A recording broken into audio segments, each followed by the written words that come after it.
চলো গিন্নি গাছ থেকে পেঁপে পেরে দিই। কেন গো, কি হবে পেঁপে দিয়ে? বাজার থেকে রুই মাছ নিয়ে এসেছি জ্যান্ত, ও আলু দিয়ে তাই ঝোল নাকি? করবে। তাহলে চলো, দেখো গাছ থেকে প্রথমেই আমরা পেঁপে পেরে নিয়েছি। দুটো পেঁপে পড়েছিল, একটা ও তুলেছে আর একটা আমি।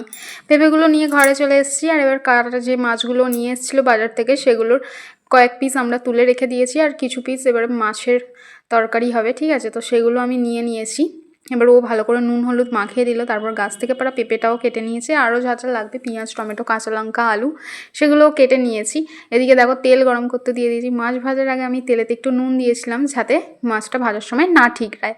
তো দেখো এদিকে কিন্তু আমি একে একে মাছগুলো দিয়ে দিলাম, দিয়ে এভাবে কিন্তু সমস্ত মাছগুলোই আমি ভেজে নিয়েছি একটু লাল লাল করে। তারপর কড়া ধুয়ে পরিষ্কার করে নিয়ে আবারও অল্প তেল দিয়ে পেঁপে আর কেটে রাখা আলুটা ভালো করে দেখো ভেজে নিয়েছি।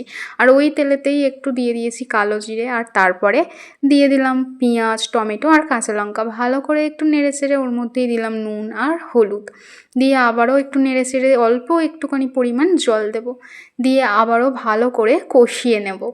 এই ঝোলটা কিন্তু গরমের দিনে খেতে খুবই ভালো লাগে আর খুবই স্বাস্থ্যকর।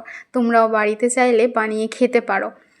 তো এদিকে দেখো আমার কথা বলতে বলতে একদম ঝোলও ফুটে গিয়েছে, জল দিয়ে দিয়েছিলাম আর তারপর দিয়ে দিলাম মাছগুলো। এরকমভাবে হালকা পাতলা ঝোল খেতে কিন্তু গরমে বেশ ভালোই লাগে। আর দেখো আমার তরকারি কিন্তু একদমই রেডি। আর তোমাদের ভিডিওটা কেমন লাগলো অবশ্যই জানাতে ভুলো না, আর সাবস্ক্রাইব করো।